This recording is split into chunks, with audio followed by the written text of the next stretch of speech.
It started with rain, cold, heavy, relentless, the kind that blurs streetlights, turns every shadow into something else. I was driving home from work, late, past midnight. The highway was empty, only the sound of tires slicing through water, and the wipers endlessly sweeping. I remember thinking, I should have left earlier. The storm was getting worse, the road darker, the world smaller, as if the rain was closing in on me. That's when I saw it. At first, just a faint glimmer in the distance, like metal reflecting a brief flash of lightning. I slowed down, squinted. There was a gate, an old iron gate, in the middle of nowhere. No house nearby, no driveway, just the gate, and a man standing beside it.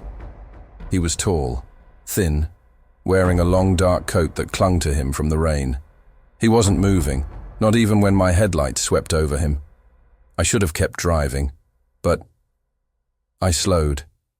Something about him felt wrong. His face was pale, almost grey, his eyes wide, unblinking. I rolled the window down, just a little. "Hey, you okay out here?" The rain hissed against the glass. He didn't answer, just lifted one hand and pointed at the gate. A chill went through me, the kind that's not from the cold. "Do you need help?" I asked again. Lightning flashed. For the briefest second, I swear I saw his mouth move, but no sound came out. Then, a voice. Not from him.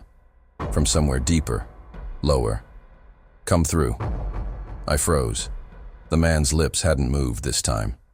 The voice wasn't even human. It was deep, wet, like something speaking from underwater. The man took a step closer to my car. I shifted into reverse. "Look, I can call someone for you." His eyes didn't blink. He raised his other hand. In it was a key, a long, rusted key. "Come through," the voice repeated. This time, it felt like it came from inside my head. Rain pounded on the roof. I could barely hear my own breathing. The man turned and began walking toward the gate. It groaned as it opened. The sound cut through the storm, sharp, metallic. Beyond the gate was only blackness, no path, no lights, just a void. Every instinct in me screamed to leave. I slammed the window up, shifted into drive. The man stopped at the edge of the darkness and slowly turned his head toward me. His mouth opened, too wide, far too wide. From inside, I saw water, not teeth, not a tongue, just swirling black water. I floored the gas. The car tore down the road, tires slipping on the wet pavement. The storm swallowed everything behind me. For miles, I didn't look in the mirror. I didn't breathe. When I finally glanced back, there was nothing. No gate, no man, just rain and empty road. I made it home, locked the doors, sat in silence for hours. But when I finally went to bed, I dreamed of the gate, the sound of it opening, the black water beyond, and the voice. Closer now. "Come through."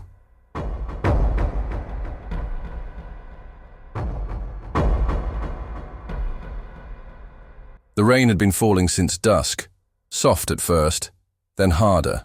By midnight, it was pounding against the glass. Every drop sounded sharp, like tiny knocks. I live alone. Small house, on the edge of town. The kind of place where you can hear everything. That night, I couldn't sleep. The storm made the walls feel thinner. Every creak, louder. Every shadow, darker. I was lying in bed when I heard it. Not the rain, not the wind, something else. A tap, light, deliberate, on the window. At first, I thought it was just the storm playing tricks. Branches, debris, but it came again. 1, 2, 3, even, steady, like knuckles on glass. I told myself not to look, If you don't look, it's not real. But curiosity is stronger than fear. I pulled back the curtain, just a little, and froze. There was someone standing there, right up against the window. A woman. Her hair was plastered to her face. Her clothes were soaked. She was smiling, but her eyes were wrong. Wide, unblinking. Too bright in the darkness. I stepped back, heart pounding. How long had she been there? I didn't move, didn't breathe. She lifted a hand, placed it flat against the glass. Her fingers were long, too long. She mouthed something. I couldn't hear it. The rain drowned out everything, but I could read her lips. "Let me in." I shook my head, backed away. Her smile widened, slow, unnatural. Then, she tilted her head, just enough to make my stomach drop. I went to grab my phone. But when I turned back, she was gone. No footsteps, no sound, just empty glass, and rain streaming down. I told myself it was over. Maybe she was lost. Maybe she left. But I didn't sleep.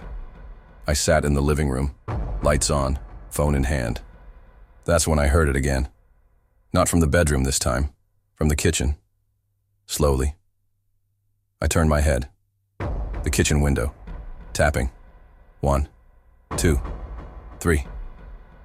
I didn't want to look, but I knew she'd be there. I stood, walked forward, step by step. When I reached the kitchen, I froze again. She was closer this time, her face pressed to the glass, her breath fogging it. The smile was gone. Her mouth hung open. From it, water spilled. Endless, black water. I stumbled back. She raised a hand again, dragged her nails slowly down the glass. The sound cut through the storm. She mouthed the same words. "Let me in." I ran to the front door, checked the locks. Everything was shut tight. When I turned around, she was gone again. The storm raged on. I stayed in the living room until morning. When the rain finally stopped, I dared to look outside. There were no footprints, no signs anyone had been there, except, on both windows, faint, wet handprints. Too long, too thin, and on the kitchen glass, carved into the condensation, 3 words. "See you tonight."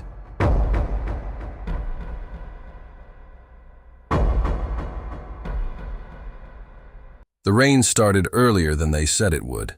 Heavy, cold. By the time I left work, the streets were empty. No cars, no people, just the sound of water rushing into drains. My bus stop was 2 blocks away. A small glass shelter, flickering light inside. The kind of light that makes you feel watched. I kept my head down, pulled my coat tighter. When I got there, the bench was empty, except for a single bag. Black, old, wet. I glanced around. No one. The street behind me. Silent. I told myself someone must have just stepped away. But then, I noticed something. The bag wasn't wet from the rain. It was dripping from the inside, thick, dark, slow. I stepped back. The light above me flickered again, then stayed dim. That's when I saw him. Across the street, a man, tall, still. His coat hung heavy with water, his face hidden in shadow. I looked away for a second. When I looked back, he was gone. The street was empty again. Only the bag remained, still dripping.